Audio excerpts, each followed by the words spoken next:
торттың құрамына ешқандай да творожный сырды да сливки да қолданбай-ақ қолжетімді бағада өте дәмді болып шығатын шоколадты рыжик тортын дайындаймыз. Ал ендеше бастайық. Ол үшін бізге сотейнингімізге осылай балымызды салып, аздап ертіп, үстіне 1 шай қасық ас содасын салып, жақсылап тұрып осылай араластырамыз. Міндетті түрде араластыруымыз қажет. Осылай карамель түске де болғанша. Кейін оттан алып, үстіне сары майымызды салып, жақсылап араластырып қоямыз. Осы кезде жұмыртқаның үстіне қантымызды салып, жақсылап тұрып миксерлеуіміз қажет. Массамыз 2 есе ұлғайғаннан кейін балымызды осылай құямыз. Жақсылап тағы да араластырамыз. Осы кезде оның үстіне какаомызды салып, екеуін жақсылап біріктіріп араластырамыз. Кейіннен 1 ас қасықтап осылай ұн мен какаомызды салып отырамыз. Жақсылап миксерлейміз. Міне осымен қамырымыз дайын. Енді осыны формамызға құйып пісіріп аламыз. Форманың диаметрі менде 24. Осылай жеке-жеке қорждарымызды пісіріп аламыз.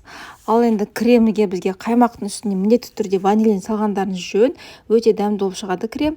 Үстіне қантты және жұмыртқамызды, жүгері крахмалын салып, барлығын жақсылап араластырып отқа қоямыз.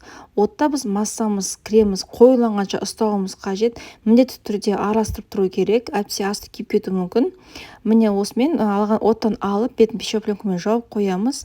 Осы кезде бөлме температурасында тұрған сары майымызды алып, жақсылап осылай миксерлейміз. Сәл ағарғанға дейін миксерлеуіміз қажет. Міне ағарды.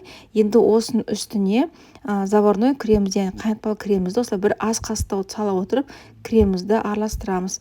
Енді креміміздің дәл осылай бетін жауып холодильникке қойып қоямыз. Міне менде 4 кош шықты барлығы. Енді тортымызды жинаймыз. Жеке-жеке осылай арасына 3-4 қасық алып кремді жағып, барлығын осылай жинап шығамыз. Кейін шеттерін жақсылап біріктіріп, үгітілген корждарымызды бетіне жан-жағына сеуіп шығамыз. Және де бұл жерге мен шоколадты глазурды бетіне әсемдедім. Сіздер қалауынша әсемдемесеңіздер де болады. Шоколадты глазурдың құрамында ешқандай шоколад жоқ.